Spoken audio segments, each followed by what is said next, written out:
میں ایک عام سا نوجوان ہوں اور اپنی پڑھائی اور نوکری میں مگن رہتا ہوں۔ میرا بڑا بھائی اویس ایک کامیاب بزنس مین ہے اور اس کی شادی مریم سے ہوئی ہے، جو کہ ایک نہایت حسین اور دلکش خاتون ہیں۔ مریم ہمارے گھر میں ایک باوقار عورت سمجھی جاتی ہیں۔ خاندان میں ہر کوئی ان کی عزت کرتا ہے اور میں بھی ہمیشہ ان کا احترام کرتا ہوں۔ لیکن قسمت نے ایسا موڑ لیا کہ احترام کی جگہ جذبات نے لے لی اور سچائی پر پردے پڑنے لگے۔ اس دن سب کچھ بدل گیا۔ میری زندگی میں وہ دن کبھی نہ بھولنے والا دن بن گیا تھا۔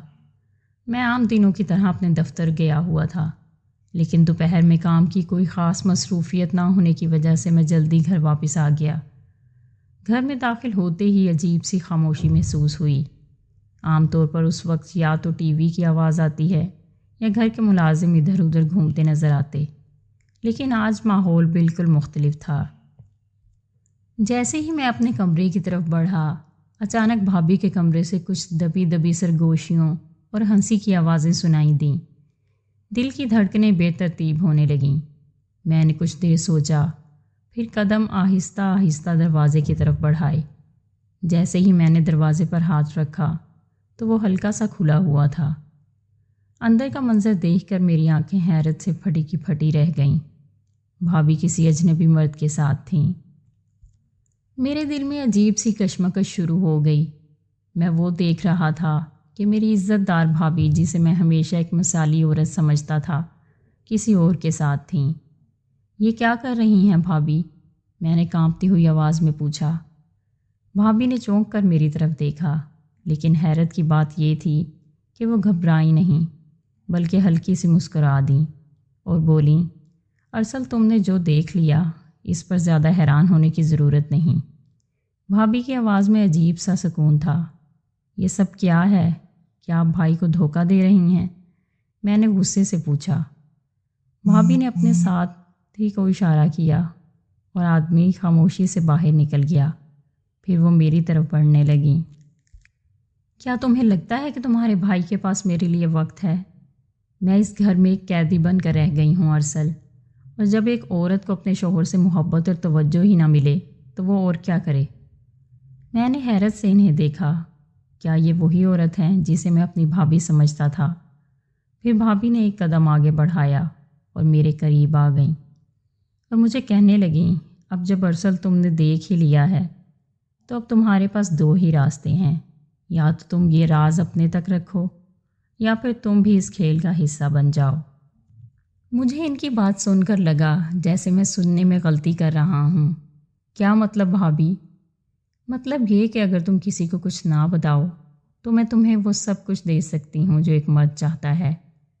بھابھی کی نظریں گہری ہو چکی تھیں۔ میں نے بے یقینی سے ان کی طرف دیکھا۔ یہ کیا ہو رہا ہے؟ کیا میں اپنی بھابھی کی باتوں کے سحر میں گرفتار ہو رہا ہوں؟ میں سوچ میں پڑ گیا کہ کیا میں اپنے ہی بھائی کے ساتھ غداری کروں یا پھر اس راز کو فاش کر دوں اور اپنے بھائی کا بھروسہ بچا لوں۔ میرے اندر ایک طوفان مچ چکا تھا۔ میں سوچنے لگا کہ کیا میں جذبات کی آگ میں جل جاؤں یا پھر صحیح راستہ اختیار کروں۔ پھر میں نے ایک گہری سانس لی اور بھابھی کی طرف دیکھا اور کہا، نہیں بھابھی، میں اس راز کا حصہ نہیں بن سکتا۔ جو آپ کر رہی ہیں وہ دھوکہ ہے اور میں اس دھوکے میں شریک نہیں ہو سکتا۔ بھابھی کے چہرے کا رنگ بدل گیا اور مجھے دھمکانے لگیں کہ اگر میں نے کسی کو کچھ بتایا تو وہ میری زندگی برباد کر دیں گی۔ لیکن مجھے اب کسی چیز کا ڈر نہیں تھا۔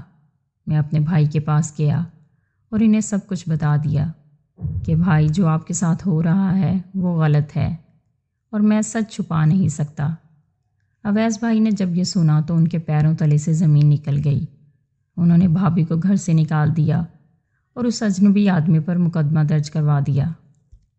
مریم بھابھی کے لیے یہ سب کچھ ایک بڑا جھٹکا تھا۔ وہ سوچ بھی نہیں سکتی تھیں کہ میں، جسے وہ ایک کمزور مہرہ سمجھ رہی تھیں، اتنا مضبوط فیصلہ کر پاؤں گا۔ لیکن یہی زندگی کا اصول ہے، دھوکہ کبھی چھپ نہیں سکتا اور جیت ہمیشہ سچائی ہی کی ہوتی ہے۔ یہ کہانی ہمیں سکھاتی ہے کہ خواہشات کے ہاتھوں بے بس ہونا سب کچھ برباد کر سکتا ہے، لیکن اگر انسان مضبوط فیصلہ کرے تو وہ اس برائی کو روک سکتا ہے۔ دوستوں، کبھی بھی وقتی جذبات کے بہاؤ میں بہہ کر غلط فیصلے مت کریں، ورنہ زندگی تمہیں کبھی معاف نہیں کرے گی۔ تو دوستوں، اگر آپ کو ہماری آج کی کہانی پسند آئی ہو تو اسے لائک اور شیئر کریں۔ ملتے ہیں اگلی ویڈیو میں۔ اپنا بہت سارا خیال رکھیے گا۔ اللہ حافظ۔